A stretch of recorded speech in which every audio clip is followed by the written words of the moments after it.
बीना और चंदर आजादपुर मंडी में साफ सफाई और मेहनत मजदूरी करके अपना पेट पालते थे।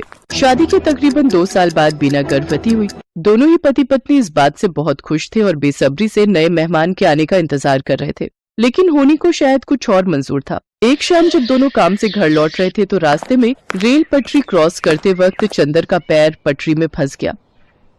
अरे अरे ये मेरा पैर, अरे आह! ये क्या हो गया जी? जल्दी जल्दी पैर निकालने की कोशिश कीजिए। कोशिश तो कर रहा हूँ बीना, लेकिन ये निकल ही नहीं रहा।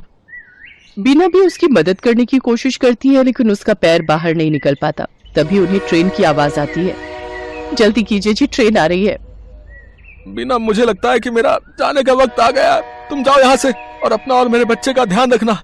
मुझे भागे को अपने बच्चे का मुंह देखे बिना ही इस दुनिया से जाना होगा। नहीं, ऐसा मत कहिए जी। मैं आपके बिना कैसे रह पाऊंगी? मैं भी आपके साथ इसी पटरी पर अपनी जान दे दूंगी। नहीं, हमारे बच्चे के लिए तुम्हें जीना होगा बीना। अब जाओ यहाँ से, तुम्हें हमारे होने वाले बच्चे की कसम। जैसे ही बीना पटरी से दूर जाती है तभी ट्रेन आकर विनोद को पल भर में ही काट देती है। बीना की आंखों के सामने उसके पति की मौत हो जाती है। एक ही पल में उसकी हंसती खेलती दुनिया उजड़ जाती है और वो एक विधवा बन जाती है। चंदर के जाने के बाद बीना बिल्कुल अकेली हो चुकी थी। अब वो अकेले ही मंडी जाती और मेहनत मजदूरी करती और उससे जो कमाई होती उससे अपना पेट भरने लगती है। एक दिन बीना घनश्याम को कुछ प्याज फेंकते हुए देख रही थी। अरे घनश्याम भैया, ये आप क्या कर रहे हैं? कुछ नहीं बहन, जो प्याज खराब हो गए हैं उन्हें अलग करके फेंक रहा हूँ। भैया, अगर आपको कोई प्रॉब्लम ना हो तो जो प्याज आप फेंक रहे हो वो आप मुझे दे दो, वो मुझ गरीब के काम आ जाएंगे। लेकिन बीना बहन, इन आधे सड़े गले प्याजों का आखिर तुम क्या करोगी? वो मैं आपको बाद में बताऊंगी। फिलहाल आप ये खराब प्याज मुझे दे दीजिए। ठीक है बहन, ले जाओ। वैसे भी ये मेरे किसी काम के नहीं। इसके बाद बीना उन खराब प्याजों को एक थैले में भर लेती है और शाम को अपने साथ घर ले आती है और उसमें से थोड़े ठीक प्याजों को अलग करके रख लेती है और जिनकी हालत ज्यादा ही खराब थी उन्हें अपने घर के बाहर बनी क्यारी में बो देती है। अगले दिन सुबह काम पर जाने से पहले बीना साफ छाटे हुए प्याजों को काटकर आटे में मिलाती है और साथ ही नमक, हरी मिर्च और अजवाइन डालकर उस आटे को गूंथ लेती है। खुद नाश्ता करके वो कुछ पराठे घनश्याम के लिए भी पैक करके ले जाती है। ये लो घनश्याम भैया, आपसे जो कल प्याज लेकर गई थी उनसे मैंने प्याज के पराठे बनाए हैं, जरा आप भी चख कर देखो। रोज दाल चावल खाकर आप बोर हो गए होंगे ना? बीना बहन, हम गरीबों के नसीब में तो दाल चावल और सूखी रोटी ही होती है, भला उससे भी क्या नाराज होना। अच्छा लाओ, तुम इतने प्यार से प्याज के पराठे बनाकर लाई हो तो खाकर देखता हूँ।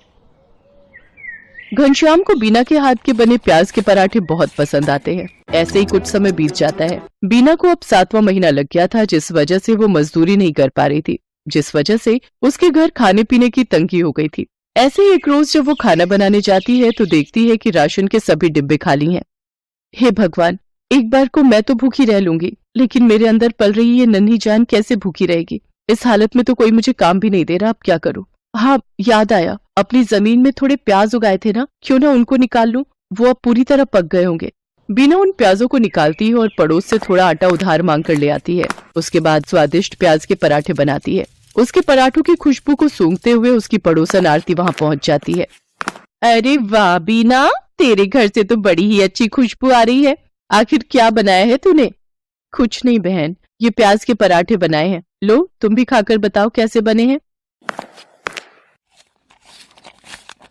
वाह वाह वाह, क्या स्वाद है बीना तेरे हाथों में। अरे इतने अच्छे पराठे तो ढाबे वाला भी नहीं बना पाता। मैं तो कहती हूँ तू प्याज के पराठे का एक ठेला लगाकर बेच और पैसे कमा। जब ऊपर वाले ने तुझे इस हुनर से नवाजा है कि तू इतना अच्छा खाना बना लेती है तो इसका फायदा उठा।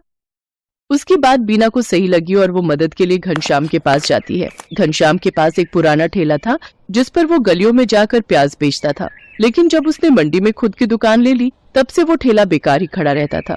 घनश्याम वो ठेला बीना को देने के लिए तैयार हो जाता है। घनश्याम शाम को अपना पुराना ठेला लेकर बीना के घर पहुंचता है। ये लो बीना बहन, इसकी मरम्मत मैंने करवा दी है, अब तुम इसका इस्तेमाल कर सकती हो। आपका बहुत बहुत शुक्रिया घनश्याम भैया, आपका ये एहसान मैं कभी नहीं भूलूंगी। अगले दिन सुबह जल्दी उठकर बीना सारी तैयारी कर लेती है और मंडी में जाकर अपने प्याज के पराठों का ठेला लगा लेती है। लेकिन काफी देर तक जब कोई ग्राहक नहीं आता तो वो सोचती है, हे भगवान, दिन ढलने को आ गया लेकिन अभी तक एक भी ग्राहक नहीं आया। अगर ऐसे ही चलता रहा तो मैं अपने होने वाले बच्चे को क्या खिलाऊंगी? लगता है अब बिजनेस चलाने के लिए कोई तरकीब लगानी होगी। एक काम करती हूँ, कम दाम करके बेचती हूँ। एक बार मेरे पराठों का स्वाद सबकी जुबान पर चढ़ गया तो वो कहीं और जा ही नहीं पाएगा। इतना सोचकर बीना आधे दाम में प्याज के पराठे बेचने लगती है। कम दाम में बहुत सारे लोग बीना के पराठे खाने लगे।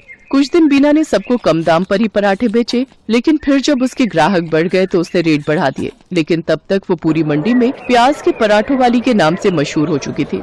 कुछ ही दिनों में उसकी अच्छी खासी कमाई होने लगी थी। वो भगवान के आगे हाथ जोड़कर बोलती है, हे भगवान, तेरी कृपा से और कुछ अच्छे लोगों की मदद से मेरा काम बहुत अच्छा चल पड़ा है और मैं अच्छी खासी कमाई कर लेती हूँ। बस मुझ पर ऐसी अपनी कृपा दृष्टि रखना ताकि मैं अपने बच्चे को एक अच्छी जिंदगी दे सकूं। कुछ ही दिनों में बीना खुद का ढाबा खोल लेती है। अब उसकी खूब अच्छी कमाई होने लगी थी। उसका काम और बढ़ गया था, इसलिए उसने अपनी मदद के लिए 2 लाचार औरतों को रख लिया था।